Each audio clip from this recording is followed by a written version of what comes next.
สบายดีมื้อนี้มาฮอกับเฮาเนาะถ่ายคลิปมายุพะยะมื้อนี้แม่นเฮาสิมาหาหน่อไม้นำกันเด้อบ่เฮาสิไปหาหน่อไม้แม่นอยู่ถึงเนาะแหละถึงแหละก่อนสิฮอดป่าหน่อไม้เฮาก็มีการเก็บภาพไปนำทางเนาะบ่ว่าตัวม้าหรือว่าธรรมชาติต้นไม้ใบหญ้า ถ่ายหมดทุกอย่างมายุมะยะอีหลีต้นหยังนี่ให้ฮู้แลงามบ่ซั่นมาฮอดครึ่งทางแล้วก็เก็บภาพงามๆอีกเติมให้เบิ่งอีกเติมว่าซั่นงามหลายเริ่มไกลเข้ามาแล้วฉันเห็นก่อนหน่อไม้แล้วอยู่ห่างพุ่นเด้อก่อนหน่อไม้เฮากำลังย่างไปอีกเติมเนาะได้ข้ามหัวไปแค่นั้นพุ่นแหละและแล้วก็มาเห็นหน่อไม้หน่อหำอิฐของเฮา หน่อไม้อาจจะบ่งามนะเนาะเขียวๆแต่เฮาก็เอาไว้ก่อนกันไว้ดีกว่าแก่ว่าซั่นมาถ้ามันสิบ่ได้เฮากินเฮาจึงได้เอาไปแกงได้แต่ว่าอันนี้เอาไว้ก่อนแล้ววิธีการหาหน่อไม้ในดินให้แต่ละคนสังเกตเบิ่งก่อนหน่อไม้ที่ว่ามันโป่งใบอ่อนเขียวๆแล้วก่อนนั้นจะออกหน่อเนาะและในการสังเกตหน่อว่ามันสิไปทางใดให้เบิ่งลำแล้วมันจะมีแหน่งออกไปเขาจะก้นไปทาง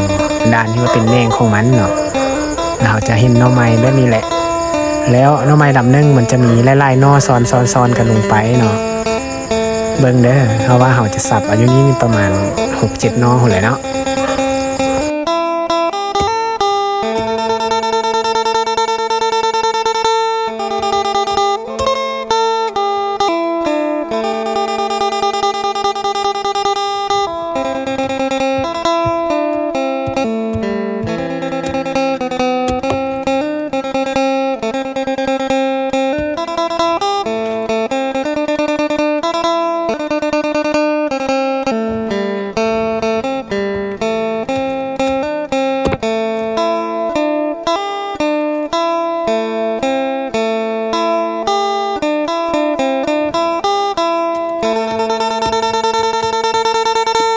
เห็นบ่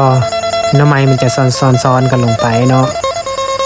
เบื้องนึงมันจะมีอยู่ประมาณ 2-3 หน่อหั่นแหละเนาะสำหรับใบลำนึงถ้าเฮาก้นลงไปมันจะเห็นหลายๆหน่อเนาะ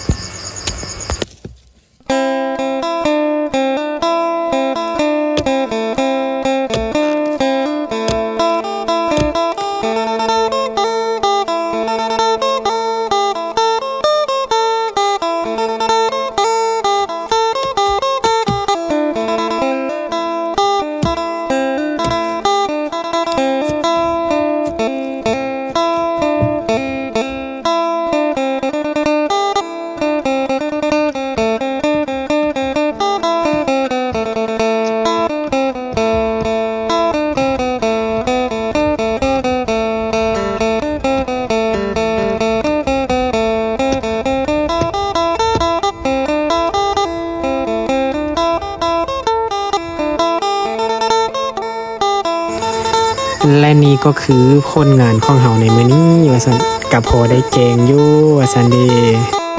อันนี้ก็แม่นส้มนาผลหาหน่อไม้เด้อส้มนาผลหาหน่อไม้นี่แม่นวิวออมหอบเนาะหาหน่อไม้แม่นอยู่ห่างถึงขอบคุณเนาะจบคลิปบ๊ายบาย